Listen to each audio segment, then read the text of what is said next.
Okay, so yeah, so welcome to Advanced WIL Production Masterclass with Mr. Moses D.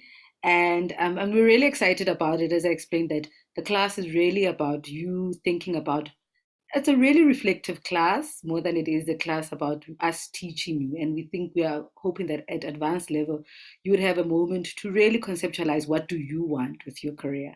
So you've done 3 years of undergrad where you thought, this is, we've shown you everything, we've made you taste everything. You did movement, you did this, you did that. But right now at advanced level, we're thinking that you would have to like hone in your skill. What do you want to do? How do you want to do it? And what would it look like? So we brought in Mr. Moses.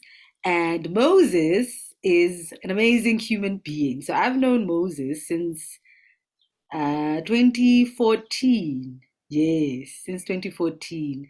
And he is a brilliant project manager, a actor, arts manager, drama facilitator, director that I have seen just do amazing work. And I've seen him do great work in terms of theatre activism, theatre and education, drama therapy, directing, and teaching all sorts of from directing, applied theatre, and right now he is the managing director of the Alex Arts Academy. And we thought that he's a great person to have a conversation with because he's been through spaces where he's started new things. He was running our radio program and does things across countries also. So Moses is not just like local, he is international.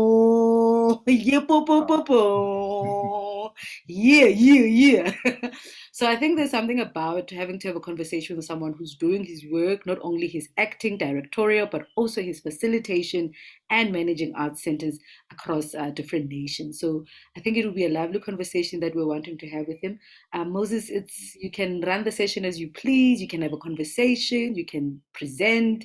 You can facilitate.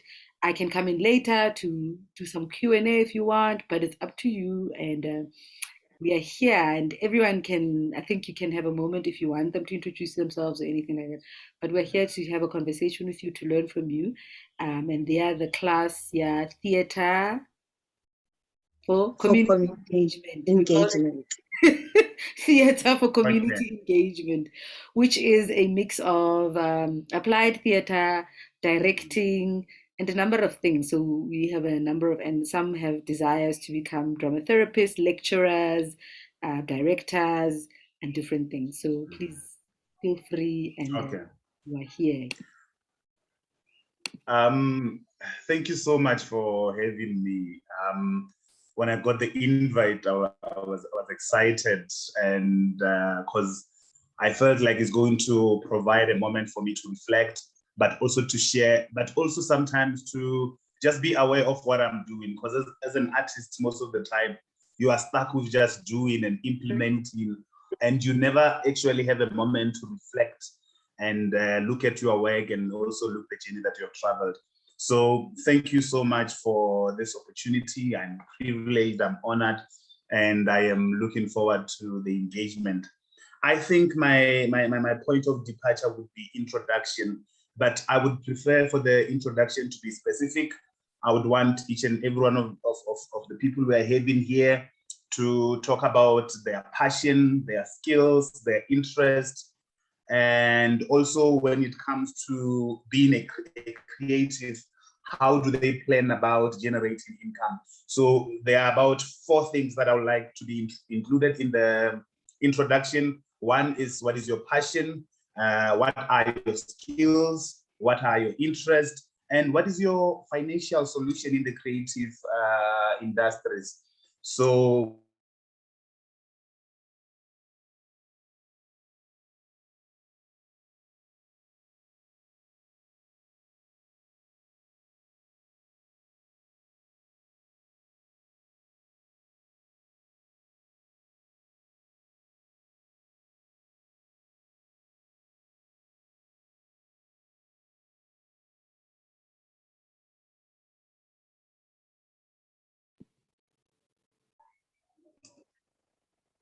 okay, it is now back to recording. All right. Great. Good morning, Mr. Moses. Good morning, everyone. My name is Elina Mapana, and I am currently doing my Advanced Diploma in Drama. Um, and yeah, so passion, skills, financial contribution, and also interest. I will start with my passion, or rather passion. I am one person who loves working with people. I love doing things that impact people in a good way and can improve them as human beings. That's why I'm doing theatre for community engagement, because it allows me to be in a platform where I can offer help to the next person. So that's what I'm passionate about, people. Um, I'm also passionate about acting, also passionate about performing, and also I recently just discovered my passion for voice over work and radio, because we did that module in third year towards the end. And I started like really, really being interested, and I discovered something that I didn't think I had in me. So that's something I really would like to pursue as well. Um, my skills along acting, along singing, I'd say I'm a great organizer. I think, I hope. Also, I yeah, I love doing work that puts me in a place where I can organize and put things together and plan. I don't know exactly what to call that, but it's a skill I have. And interest, besides anything that has to do with um, art or performing, I'd say I love reading books a lot. I love reading so very much. Yeah, I really love reading. And I'd say my financial, what I do to contribute to the financial industry in the art industry. Right now, I had sort of an idea. It's not something that I've looked into as yet, but I'd like to have an educational theater company. Um, yeah. So for now, that's it's a thought. It's not something I've executed, but it's something I think I would love to work on. Thank you very much. Thank you. Who would go second?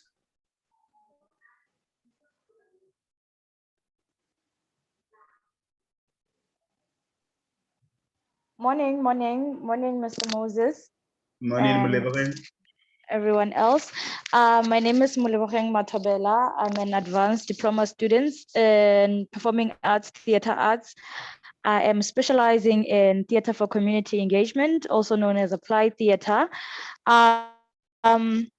My passion, I am very passionate about acting. I'm passionate about doing community work, which is bringing transformation and healing.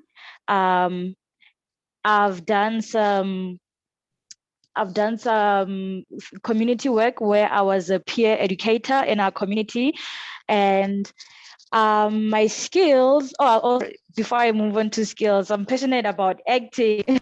I'm passionate about writing. I'm also a writer. So far I've written poems, and I am about to go venturing into scripting, which is another passion that is discussed lately. My skills, I have great leadership skills. I have great interpersonal skills, communication skills. I know how to work with people. Those are the skills I have acquired that I think are fit for a person who likes working with people. I have grown to be patient over the years while working with people, because I used to be a very impatient and short-tempered person, but I have moved past that. My interests include writing poetry. They include watching documentaries, because then with the field that I am working in right now, I am with documentaries, I can actually speak back to the current news affairs and be able to reflect on them as an applied theater practitioner and be able to come up with something that is going to be of help or great solution.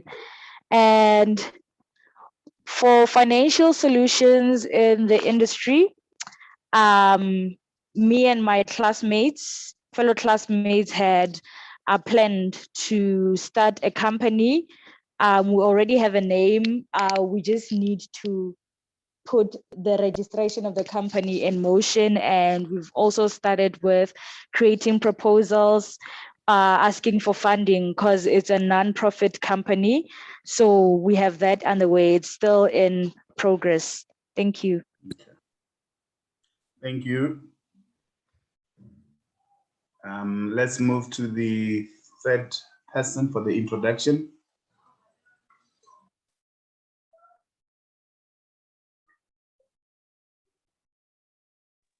Hello. Are we having Quiz guys. Yes. Yes, quiz guys. My name is You can go ahead. I'm studying at TUT. I'm doing my 4th year, specializing in theater for community engagement. So I am mostly passionate about a lot of things, but then within my module, my major, I'm mostly passionate about healing, emotional intelligence, grounding people in themselves. That's like the one thing that I feel like that thing drives me, you know? Yeah. I'm also very passionate about singing and acting. I feel like those are my number one things. Okay. I feel like I also got the skill for facilitation along the way. It's in the body. I also enjoy it very well. My interests are singing, cooking, writing, voiceovers, radio drama. Yes, those are my interests. Skills. Yes, I can be a people's person. I do have leadership skills. I am very, caring, and I go the extra mile for things for other people. I work well under pressure as well. You know, I have that thing of let's do it. I'm for the people, for the mission, let's achieve. Financially, I think financially, the question was how I am going to be financially stable or financially an asset in the financial arts environment. Well, I love business a lot.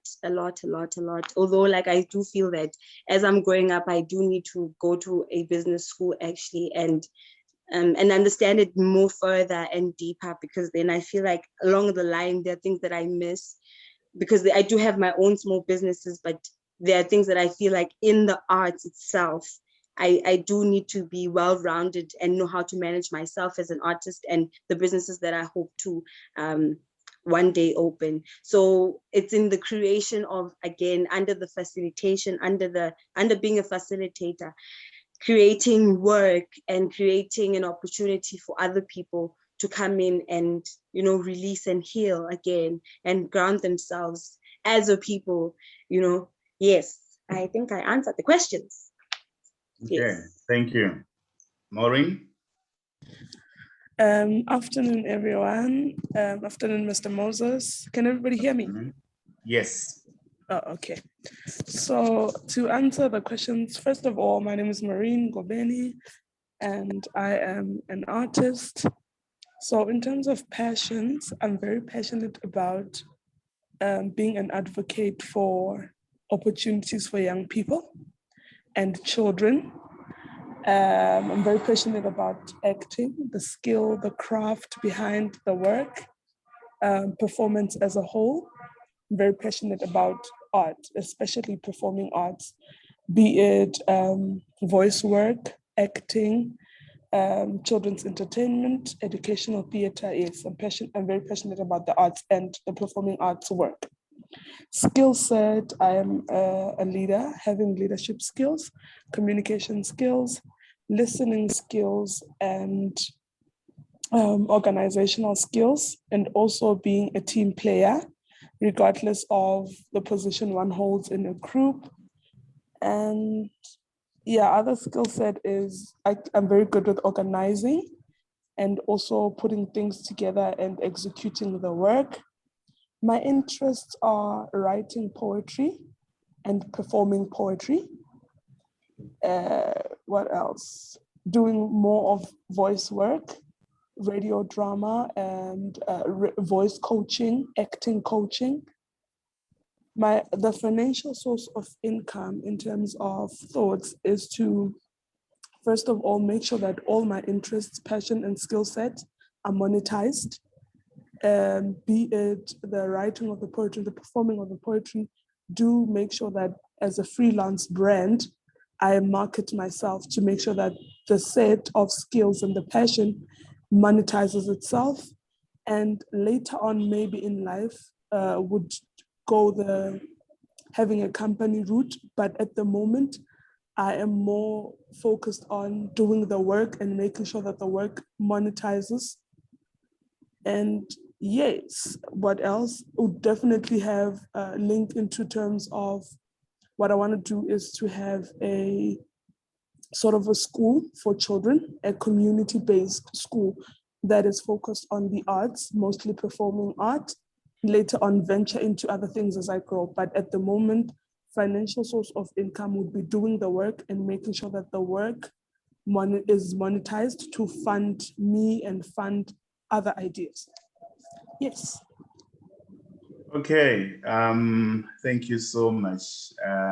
I am happy to hear and know what each and every one of you is doing.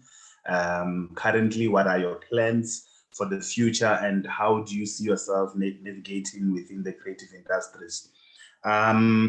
So as we go through this session, just be thinking and expanding more on the how best can we use our skills, our talents, passion, interest to make a living within the creative industry. I know that we are involved to educate.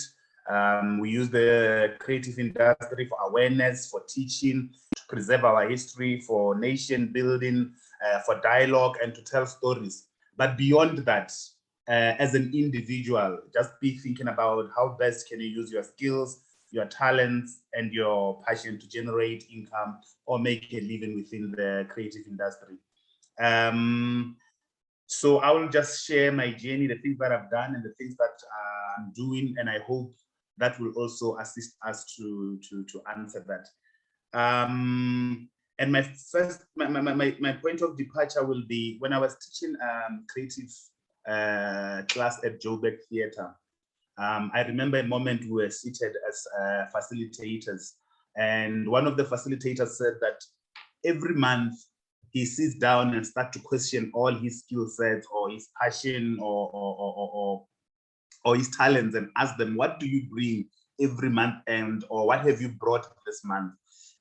So this person is a writer, is a director, is an actor, is an educator, and also he's an administrator. So he says that he literally sits down and says, as an actor, what have you brought to me this month? As a director, what have you brought this month? As an educator, what did you contribute this month? As an administrator, what did you as a skill contribute this month? And what he says that is interesting is that there's always a shift and movement. You would have a 1 month where maybe he's done a lot of acting on TV work, and this other month maybe will be dominated by a project because maybe he had funding and he was implementing. And then the other month will be dominated by writing because he's writing for a soap or for a series. And maybe this other month is dominated by education because he's hosting classes and workshops or working with universities and art institutions. But I really found this conversation that he's having with himself really assisting, because you kind of say, these are my qualities, these are my skills, these are my talents, but what and how are they contributing to my life or my income each and every month? And I really found that as a very interesting way to look at yourself as a creative, because as much as they're specializing within the creative industries, but my first passion, even when I went to study, it was to study performing arts because I wanted to be the actor. But along the way, I found myself as a marketing strategist. I find myself as an administrator. I find myself as a drama facilitator, and I find myself as a director/producer. And we can all specialize if that's the route that we want. But you will always realize that within the creative industries, or even performing arts to be specific, you would always be doing more than one thing. And maybe there will be that one dominant element or practice that you are working more with. Maybe it's acting for you. You are mostly involved in TV and theater acting, and even industrial theater. But most of the time, you will find that at any given time, you are navigating, you are also writing, you are performing, and you also find yourself in arts administration. So I'm going to reflect on what I'm doing at the moment and how do I navigate as a creator within the industry. And my first point will be around marketing. I am passionate about marketing, and I believe that it is the core element of what will make each and every artist to survive in the industry, to make it in the industry, because it also gives you the opportunity to be independent. And I'm not convinced that there's anyone at the moment who has managed to completely master marketing within the arts. And that is why most of our work depends on funding, or we produce without a budget. But I think the day that we are able to master the marketing side of it for our programs, be it a musical piece or a theater piece or a dance piece or poetry, but the day we are able to generate income through ticket sales, that is the day we as artists will be independent. And funding and fundraising will be just a complementary element to our careers, as opposed to it being the main element for us making it in the industry. More especially if you are talking about live performances. Most of the time, especially in theater and a bit of music and dance, we want to depend more on the funding bodies to sustain the work that we are doing. And if we are able to master marketing, I think we'll be able to navigate swiftly within the industry. So with marketing, there are three things that I'm doing at the moment. I've got a project that I'm calling Creative Industries Marketing Stokvel. I am working with a colleague of mine called Mama Claire Zuza. And with the Stokvel, really, it's like Stokvels that we see. Actually, it's December now, it's festive. We'll be seeing a lot of them in our homes with parents or relatives and friends and all of that. But we are having the Stokvel for theater. So we've got a 12-month, and then in this 12 months, we've got 12 productions. And every month, 11 other members of the Stokvel will contribute 20 paying audience members. If you are the person who's producing a play during that month, or it's your month to produce a play, which will give you 220 tickets and which will give you 22,000 rands. And also, if it is your month to produce or direct a play, each member of the 12 Stokvel members will give you 11,000, which is 1,000 each, and you will be having 11,000. So just with the Stokvel through audience and contribution, you'll be having 33,000 before you even start your production, before you even start marketing, because other Stokvel members have to work for you. They all have to, it is mandatory for them to contribute 20 paying members. And if they fail to do that, then they have to pay the difference. And then you got the Stokvel body, which is myself and Mama Clay, who would assist marketing. We also got yourself as the director who would do the marketing. And this is a concept that we've been working with for 2 years now, and next year we'll be implementing, because COVID-19 came through just as we had a schedule and everything, and we've partnered with Joburg Theatre and Tin Town Theatre. But this is also, if you can see, it's got that element of applied theatre, because it is about a community of artists working together. When you got a play, you know that you've got other 11 members of the Stokvel assisting you with marketing, and also we bring in resources together, and we minimize on the resources that we have. I also, when it comes to marketing, got a project called the Detour. I do it, I've got about 4 of them per year. And next year, we're also going to be venturing into other provinces. The idea behind the Detour is that I put art activities together and resell them again as an experience. The other one that we had was at in Pretoria. where I took people to the National Museum of Cultural History. And just immediately after that, we went to State Theatre to watch Bopa. And that I sold as a package. And what I always do is that I work on pre-sales. So by the time the day comes, all my tickets are sold, and then I know the number of people that I have, and we go and experience. But really the idea there is to have film, music, poetry, museum, theater, and food all put together as a package. I don't have to direct or produce anything in that project because I talk to theaters, I talk to museums, I negotiate, I get block bookings, I commit money, and then I go there and market and sell it again as the project. It has been doing well. I've done it in Joburg, I've done it in Victoria, and next year we'll be expanding to other provinces and maybe even to our neighboring SADC region. When it comes to marketing, what I also work with is I direct and produce my own plays. And like I said, that the cornerstone or where you will win with being a creative is if you master marketing. So whenever I've got productions that I produce or plays that I want people to see that is of my own doing, I would make sure I focus on marketing. I'll make sure there's pre-sales. So when it comes to marketing, pre-sales is important because it gives you an indicator of how many tickets you've sold thus far. And you can always put targets that you are following through and making sure if you've not reached the target, you monitor and evaluate and change the marketing strategy. I also make sure that actors that are in my production attend marketing workshops, because I've realized that we spend more time rehearsing and less time in the marketing. So I'm trying to find that balance. And I know that actors have to focus on acting, but I'm also being realistic and looking at the current status quo when it comes to the arts, more especially in the independent producing space. So whenever I've got a production, my actors know that we go through a marketing strategy, we strategize, I take them through workshops, because I believe that if you start with your actors, you are most likely to do well because they've got families, they've got friends, they've got colleagues and fellow artists that they can really encourage to come to their theater shows. I'll move to my other work stream, which is acting. And with acting, really, I'm working on TV and also on theater. With theater, I would act in shows that I'm cast for.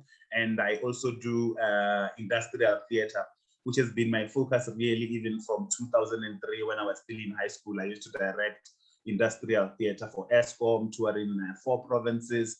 And even now it's something that I'm still involved with. I also do TV, but with COVID, I've realized that actually, if it's for TV, it has not become about passion, and I'm concerned about that because I've been reflecting. It has become how many calls can I get on TV and quickly have that amount. Let me call my agent and tell her that I'm available so that I can get 5 calls and I know they're going to give me a certain amount. So it has become some form of making money aspect of my life. And when it started, was something that I was passionate about. I want to be on TV. But now, as I'm reflecting, I'm seeing that since COVID has started, things have moved and shifted a bit. And it has become, like now it's December, I've been thinking I should maybe do 3 or 4 calls. I should call my agency so that they can get me a minimum of 5 calls so that I can go and make this certain amount of money for December and January. So it has become a bit of that, and I'm reflecting on that. The other aspects within my career, I'm working around arts management and administration at the moment. As Ms. Lepere has said, I am the managing director of Alex Arts Academy. I am responsible for the day-to-day run of the academy. We've got educational programs where we are teaching full-time students, and we also teaching part-time children's theater programs from the ages of 5 to 14, and part-time youth theater program from the ages of 16 to 35.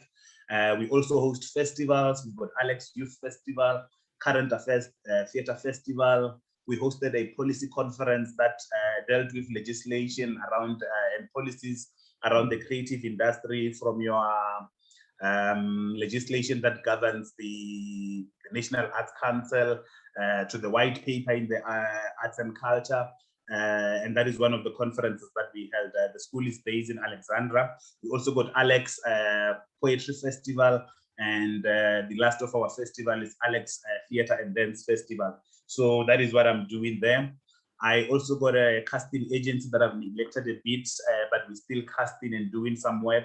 And really, this one was started out of the need for people who would be approaching me, because once you do 1 or 2 projects, people think you got a lot of projects, and unfortunately, that is not always the case. But I've realized the amount of opportunities that I've been giving people, so I formalized it, and then I started what we call Papa the Executive Castings, which is really about representing artists, arts managers, and I provide them with opportunities through that project. I produce and direct my own plays from 2018, 19, and 2019. I was involved in a SADC tour where we visited 5 countries with plays, 2 plays that I was producing. And also I produce plays at Joburg Theatre, where I will just direct, produce, but also my focus as my passion and interest is on marketing, would market and make sure that our plays do well. My role around arts administration really is about planning, it's about concept, it's about curating, it's about holding, it's about logistics, it's about administration, it's about operations, it's about implementation, and again, it's also about marketing, because you have to gather people in each and every event that you do.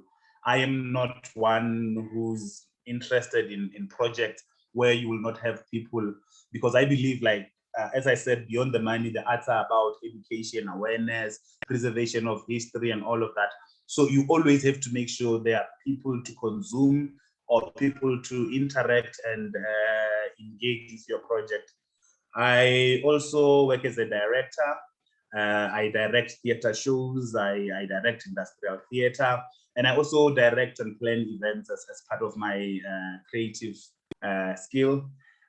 Lastly, I would go to myself as an art educator or drama facilitator. One project really that is still in my heart, and even this year I'm working on, is by Advanced University, is Vets Mbuso Schools and Community Project. I have been part of that project for 12 years now. And what we do is we call out teachers, high school teachers and community artists. We train them together in applied theater and theater making skills. And after training, we send them back. We pair a community artist and a teacher, and they go back, recruit teenagers, and they use the methodologies of applied theater and theater making skills to workshop, a process-led workshop where we focus on the process, and at the end of the day, they will come out with a product that all the schools that we involve with will come on a certain day and they share the product. But with this project, what really is the highlight for me is the focus on bringing teachers and community artists together, and they work with our teenagers in schools, but also the idea that the product is not necessarily the focus. The focus is the process that took place, the creative workshop that took place, the holding that took place, the listening of teenagers speak and assisting them to form stories, hearing them and giving them a platform to tell their stories. Because every year when they perform, you get to see what a teenager, let's say it's now in 2021, is going through, their challenges, but also their triumphs. So that is really something that I really love about that project, and that's why I'm working on that project for the 12th year now. I also do creative workshops. I teach drama. The last project that I've done was with the Market Theatre, where we worked in Rivali. And the name of the project was Reimagine Rivali. And really, even there, we used drama processes just to extract stories, mold them, and we came together and we told those stories. And it was just great to witness the community as they were watching the stories and really seeing their lives on stage, because there's a lot of also tension between, in the area of Rivali, and which is divided by a railway. As we did the process, we found out that it's divided by a railway, and that railway divides the people and how they live and how they treat each other and all of that. And when you put that on stage and the community comes and sees their reality, it was a great moment of reflection. I would like to conclude by questions, but also something not to answer now, but just to keep thinking about these things. And it goes back to, what are your skills? What are you passionate about? What are your talents? What drives you? and how do you generate income.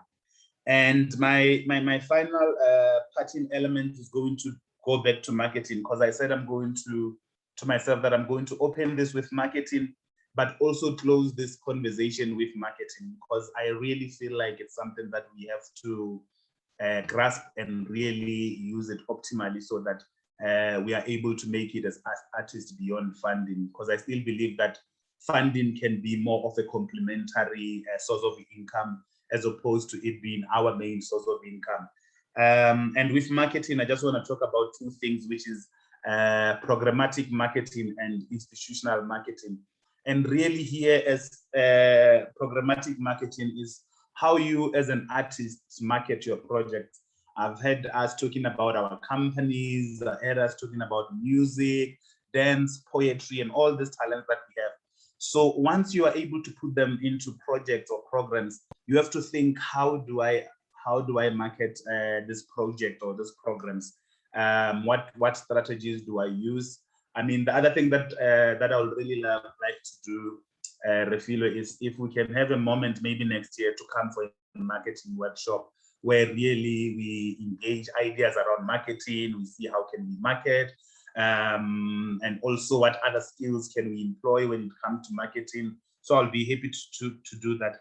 The other thing is about institutional marketing, and mostly it's when institutions like TUT or Alex's Academy, it's how they position themselves as brands, so that when they do a production or any program that they have, you already trust in the brand that is TUT or Alex's Academy.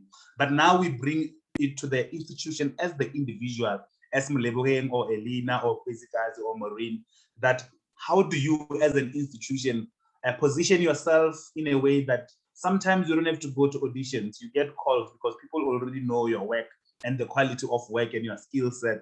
If it's a workshop, you just get a call and you go do that workshop. If they need you in a dance piece or in a comedy set, so how do you position yourself in a way that when people are seated in meetings or they're deciding about the next artistic director or the next actor for this production, or there's a role, how do you position yourself in a way that your name is among the names that are mentioned within that meeting or workshop? So how do you position yourself? And I really think that this is important, because I've observed currently that most of the things that I'm getting really is more of me being called than me going out to look for opportunities. And I do go out look for opportunities. It is a good thing. But I think a bit of what I've done about positioning myself with the skill sets that I'm doing when it comes to arts administration, directing, acting, and drama facilitator, that I've reached a point, it's not where I want it to be, but I've reached a point where I can get a call or an email or even a Facebook text of someone saying, this project needs some detach, please come and work with us. So institutional marketing is, as you are working in your classes, how do you position yourself going forward that people can consider you when they've got project? They could see that this project needs some Maureen to come and be part of it for it to be success. So how do you position yourself? How do you market yourself? And this one really does not only go about marketing, but also it speaks back to you, your work, your ethics, your passion, what you give, your professionalism, your time management, understanding of people management, leadership, and all of that. So this one requires of you to make sure that all your qualities, you put them together, because you might be talented, but when it comes to professionalism, you are lacking, then that becomes a problem, because your name will come out, but they will say, we don't have enough energy to maintain or hold this person, because they are a lot of work. So it wants the whole of you to be one, and that makes it easier for people to call you for your skills, because as a person and also as a professional, you are good to work with, and you deliver on the deliverables that we have put forward to you. From my side, I am happy, and I can take questions if there are any, or reflections. Yes. Whew. Wow. Thank you so much. Thank you. I'm reflecting. Earlier, my internet was acting up and I went off, but I am back. But thank you so much for this. I think it's such a it's such a great space to be in, especially towards the end of the year, and what you've really offered us is that space to really reflect for ourselves. And even me myself, I'm going to sit here and do my list of what is your skill? What is bringing money? What this month? What happened? Yeah? I think this is such a brilliant moment, and definitely, and thank you also for making us notice that part of the work that we do does require us to be very not only multifaceted, but to be really aware of our own talents. And I think a lot of times we take a moment to not really reflect whether we are quite talented because the world requires us to be one thing or that. And so you're not thinking about all of that. And then the most important thing that you really did raise is that marketing thing. Yo, I am, yes, I am with you. We must come back for that one. I think it should be a bigger group of people, and we must all talk to everyone. But yeah, so I think for me, those are the things. So everyone, you can, if you have questions, reflections, please speak up or write in the comments box, or sometimes you don't have a question, but you have a thought that's just in your mind, and you just want to speak through it, and it's okay to speak through it.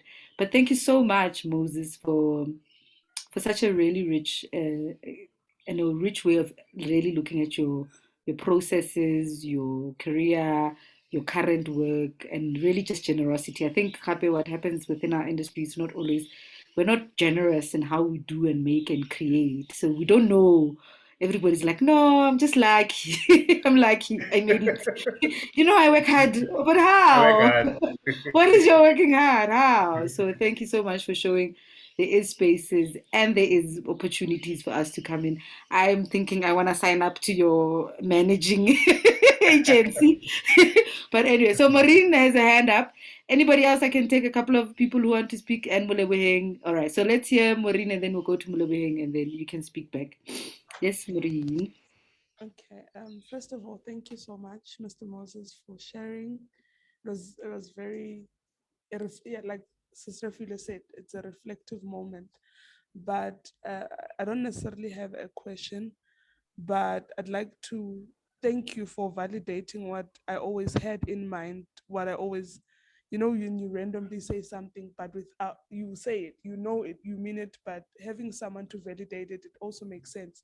I always say that let your work speak for you, because people always say, how do you do it? How did you land on this? How do you do this? But you just validated the sentence or the statement of letting your work speak for you as an artist. So yeah, thank you for the sharing, and like hammering on the marketing, especially artists, they think it's the work of agencies to do that for them, or the work of companies that they fall in. But it also goes back to us as artists. We need to start marketing ourselves, that it needs to be automatic, that we can't do something without smangma. So thank you for sharing and validating that. Thank you.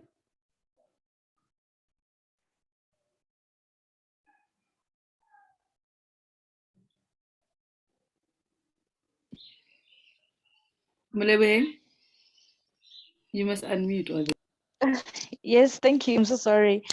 Thank you, Mr. Moses, for coming through. Thank you for your time and your contribution. It's really appreciated. The questions that I have, I don't even know if I structured them properly, but I'll just shoot. You mentioned something about your passion in acting decreasing in the field of in TV. You're just focused on getting the call. I'm not sure if it's internet connection or what, but I'm struggling to hear you. Can you hear me now? Can you hear now? Oh, I think Moses's internet is because he's frozen now. So yeah, I think it's your internet. You're frozen. I've struggled.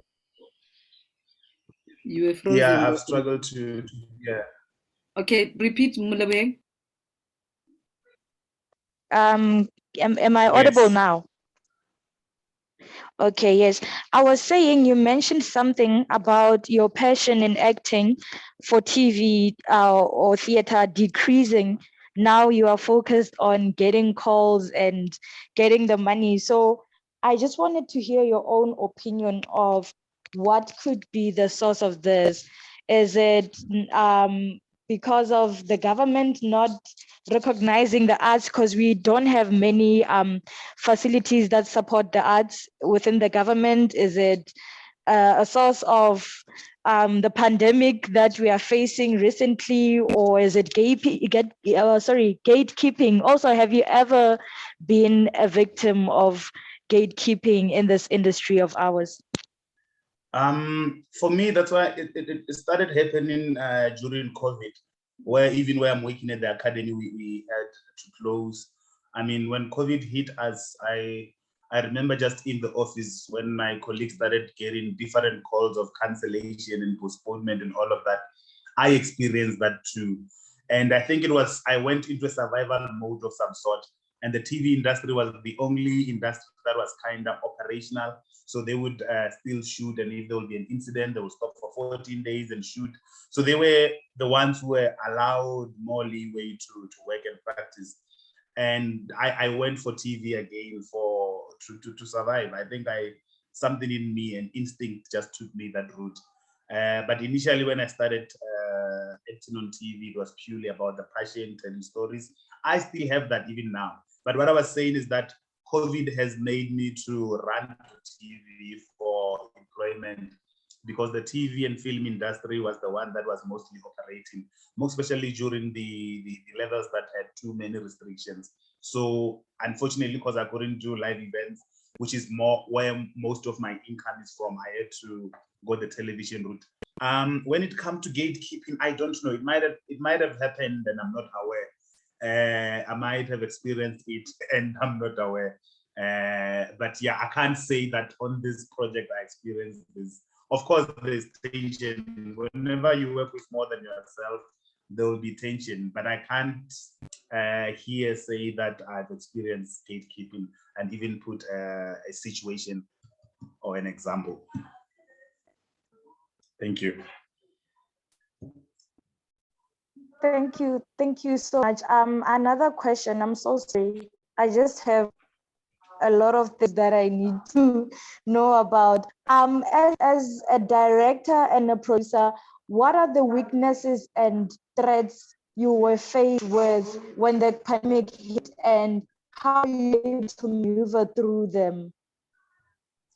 As a director and producer, what are they? What are the weaknesses and threats you were faced with when pandemic hit, and how were you able to maneuver through them, or how were you able to turn them into opportunities or strengths? You know, if we go back to, I think the 26th of March 2020, when the president spoke and we had to go to that 21 days of lockdown, the reality of live performance was taken away from us. So we had no opportunities to make income. And I think it's also linked to what I said about moving straight to TV and also focusing on the agency so that I can have an income. And also as people who are based in Joburg, and you've got all these things like rent and all of that. So you constantly have to find ways of living. As someone who's passionate about marketing, I was concerned about moving my product online, because as artists, we must also know that the online platform, we are using it for marketing. So the online platform or new media or social media, it is our marketing strategy. And I don't think we've answered it enough that now that the marketing strategy is a platform for performance, how then do we market that platform? So if you take your work to website or to social media, how then do you market your work when it's there? How do you generate income without you just having the likes and the comments? How do you make money out of that? And it is a weakness because I've not yet been convinced that I can make money online. I mean, I attended a digital audience development this past Saturday at APM Studios.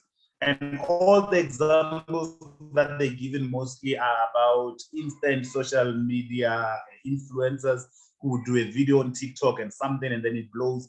But I'm like, I'm an artist. I create a dance piece. How do I put it on the digital platform and sell it? And I'm thinking about that. I want to strategize about that, and I hope that in the near future I would have a response, because at the moment I'm not convinced that the work that we put online is generating us artist income. Or if it does, I think we would need people to explain to us how do they make an income. I'm not talking about being an influencer, but I'm talking about as an artist putting your comedy, your poetry, your music, your theater piece and selling it online. So I'm trying to get successful cases so that I can also try to strategize about that. But the main thing for me is that social media was our strategic platform where we were advertising our live theater shows on social media. Now it has become our performance platform. Then how do we market that and generate income? So it's something that I'm battling with, and I hope that with time there would be an answer that really helps us to go. Because I think we have to accept that going forward, we're going to need a hybrid of live physical theater performance, but also on the new space, which is social media and new media. Thank you so much. Thank you.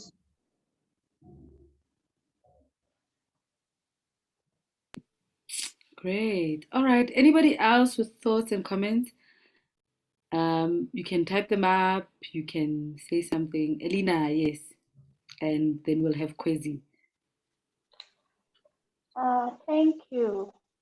So I just wanted to further share, or rather elaborate on the online thing. I don't know if it's elaboration or I'm asking a question, or I'll just go with it and then you'll decide if you will be able to answer me. So you mentioned about you still trying to figure out how to use the online platform for the kind of work you do. So I'm gonna base this question on me as a facilitator in theatre for community engagement, because at the end of the day, most of the work we do in theatre for community engagement is facilitation, meaning we have to work with people, right? Meaning most of the time you need to be in contact with people in order to do the work.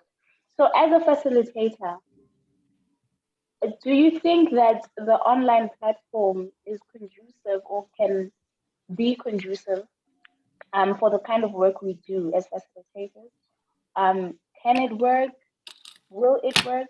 Do you think it will ever reach a point where we can say you can do a proper facilitation online that you would do when you're in a classroom or when you're with people outside? I've seen organizations and a lot of artists doing it, but I think there are a lot of questions to answer as a facilitator or the initiator of the project. And the main one is, who are your participants and where do you want to have the impact? Because if I want to do an online intervention or facilitation and my constituency is Alexandra as it is now, I'm going to have a problem that if I don't have the finances to make sure each and every one of them has got a cell phone that can be accessible or a laptop and Wi-Fi, I'm most likely not going to meet my constituencies or the people that I want to work directly with. And I've seen this when we tried to move our education here during the first COVID wave, from the physical teaching into the online teaching, that we started having things around. I don't have a cell phone that can go online. I don't even have a laptop. And the only thing we could do as a school was to get them Wi-Fi, but we couldn't go beyond that. You can't buy each and every person gadget, unless of course you got funding and all of that. So I think it's doable. I've seen people doing it, but your constituency will tell you if you'll be able to do that. And also the finances that you are having will also tell you if you do that. Depending on your target market, you can do it. If it's people that are gonna pay, I've seen people charging 350 or 400. So depending on your target market, you can do it, because if your target market is people who can afford, then that is fine. But if your constituency is somewhere in Limpopo, in Zanin, where they don't necessarily have the resources, be it the gadgets or even Wi-Fi and all of that, then you're going to have a problem unless you come up with funding and make sure that each and every one of your participants is able to access you. And I know the work of theater in education and even applied theater, mostly we target communities that we want to assist, we want to work with. So we must always make sure that there's no impediments that are hindering the work that we are doing. So I think it's a challenge that we all have to think about and try to find ways of creatively making sure that as we are going hybrid or going online and visual, we don't neglect and leave behind those who cannot access.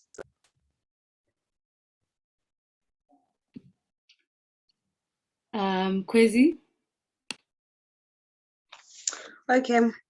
Hi, thank you so much, firstly, for being transparent and opening our minds around marketing as artists, because then really, like, you have a show and then only 5 people show up and stuff like that, you know. But I just want to know, right, because I'm mostly into the business side of things and stuff like that. And what does it actually take for you to actually start the TIE and the DIE, the business in educational theater, in the applied theater? What does it take for you to start it? So I'm at a point where I actually want to start the company, but what do you think? What does it take for me to actually start it? Does it make sense? I had some internet problem. Can you please just repeat the question? Okay, I'm saying that under the, so you said something about industrial theater and so industrial theater is under the TIE. Right? So I'm saying that what does it take? So someone like me who's just fresh outside of like finishing school, what does it take for you to actually start that company? So you have like a lot of companies that you've started. So like what do you do? Like, okay. No, I hear you. You know, unfortunately with industrial theater, there's no one way of doing it, you know. Sometimes it is that high school friend who's now a CEO or HR or marketing person. Sometimes it's intentionally writing letters and proposals and approaching companies. Sometimes people would know that you are a theater practitioner and they approach you. But I always think that every time we have to be intentional.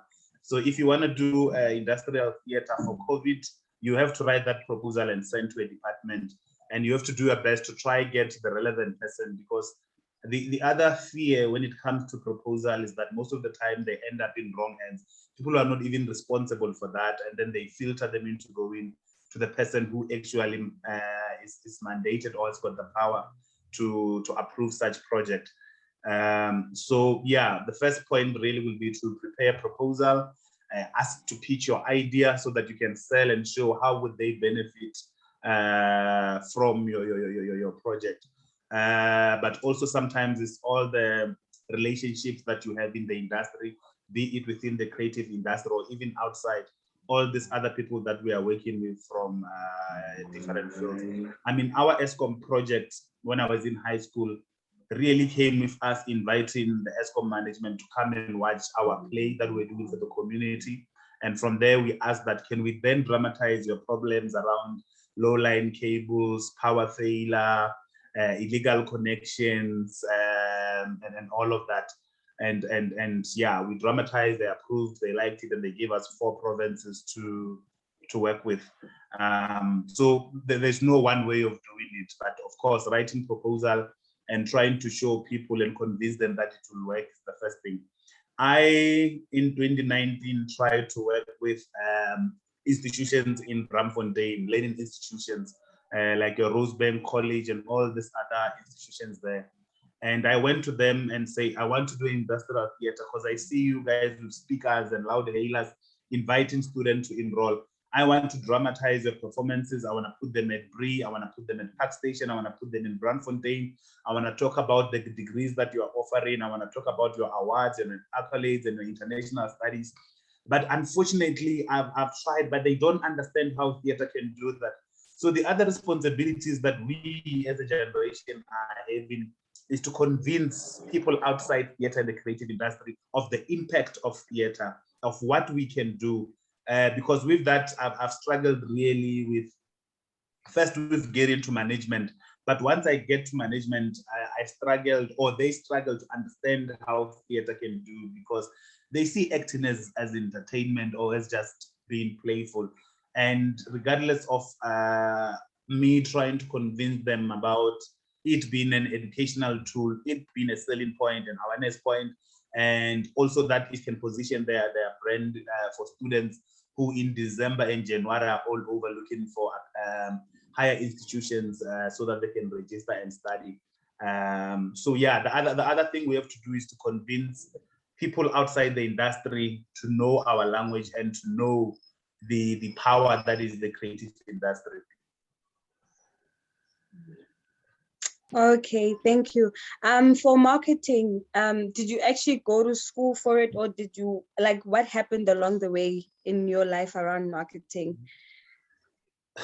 So like since you said sorry, since you said that you started going for acting there in school, and most of us, we went there for acting, but now we like we like other things. And that shift also, like, how did you decide, okay, as in, I'm not going to follow that route, I'm coming this side, and I'm going to try and merge where I'm going with this, the baby, the way you started?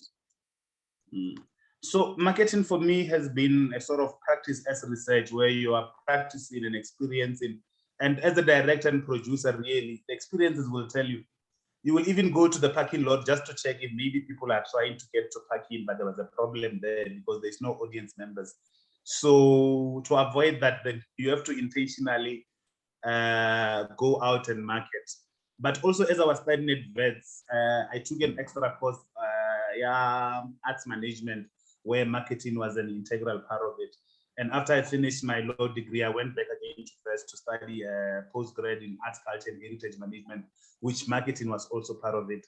I'm recently engaging with University of Johannesburg to see if I can study honors or masters and do marketing. And I want to use the Stockfell or the detour as a case study, where really I'm investigating how can the detour as an experience or the Stockfell format really assist in marketing through the creative industry. But my experience and also attending have taught me that marketing is the cornerstone of everything in the arts, because it's always almost like saying our product is a business. We are selling it. I know we do us to educate, to honor, to preserve history, but there should also be an aspect of how can I make a living out of this and generate income and live an honest life through the arts, that I'm not only happy when I'm on stage, but even beyond the stage, I am happy. And that's why I'm thinking if we go the route of focusing on marketing, we would be able to achieve that. Thank you. I think also the one thing that you really highlighted for everyone is that sometimes we think the one degree should answer everything. And the reality doesn't. It's to go in and work. I think the best things that I learned through my life and where I am has been the steps that I took. I didn't take one step to, when we finished varsity, me and my best friend Ayanda Kala, Piri opened a company, and it took off. We got lucky, it took off, we got lots of money, but it didn't take off the way we wanted, right? And it didn't take off for years that we wanted it to last for years. So there's something about you doing the work, trying it out, seeing, failing, starting again. So not everything's going to answer the questions that we have now. And I think sometimes students get upset with us, and I had to let go of that. I was like, when students are upset or frustrated about their course, it ain't about me, because my lecturers I don't remember any of my lecturers going, hey, when I was done with university, how are you doing? They're just like, oh, you went to the school. I don't know you. Moving on. And they just walk past me. They meet me in the lift and they're like, okay, I don't know this person, and they move on. It's not their problem. And I think that a lot of times we carry so much around as if the degree itself must answer.